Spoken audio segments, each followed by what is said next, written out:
सांगली जिल्ह्यातल्या आटपाडी इथल्या बलात्कार पीडित मुलीवरती हल्ला. माजी आमदार राजेंद्र अण्णा देशमुख पोलीस स्टेशनमध्ये दाखल. सांगली जिल्ह्यातल्या आटपाडी इथं जिम चालकाकडून अत्याचार झालेल्या मुलीवर शनिवारी रात्री भ्याड हल्ला करून पुरावा नष्ट करण्याचा प्रयत्न काही अज्ञातांकडून करण्यात आला.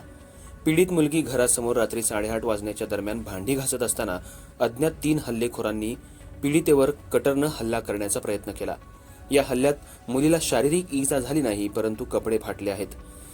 या घटनेची माहिती मिळताच खानापूर आटपाडीचे माजी आमदार राजेंद्र अण्णा देशमुख रात्री 11 वाजता पोलीस स्टेशनमध्ये पोहोचले. यावेळी युवकांनी मोठ्या प्रमाणात गर्दी केली होती. आटपाडी पोलीस स्टेशनचे पोलीस निरीक्षक विनय बहिर यांची भेट घेऊन पीडितेला आणि तिच्या कुटुंबियांना पोलीस संरक्षण देण्याची मागणी केली आहे. पोलीस निरीक्षक विनय बहिणी यांच्या मार्गदर्शनानुसार या पीडित मुलीच्या कुटुंबियांना पोलीस संरक्षण तात्काळ देण्यात आलं. तसंच मुलीवर भ्याड हल्ला करणाऱ्या अज्ञातांना तात्काळ अटक करण्याची मागणीही यावेळी करण्यात आली. आटपाडी तालुक्याचे नेते बाबासाहेब देशमुख यांचा वारसा चालवणारे सर्वच जण नेहमी सर्वसामान्यांच्या न्यायासाठी पुढे असतात, याचा प्रत्यय आजही पाहायला मिळाला.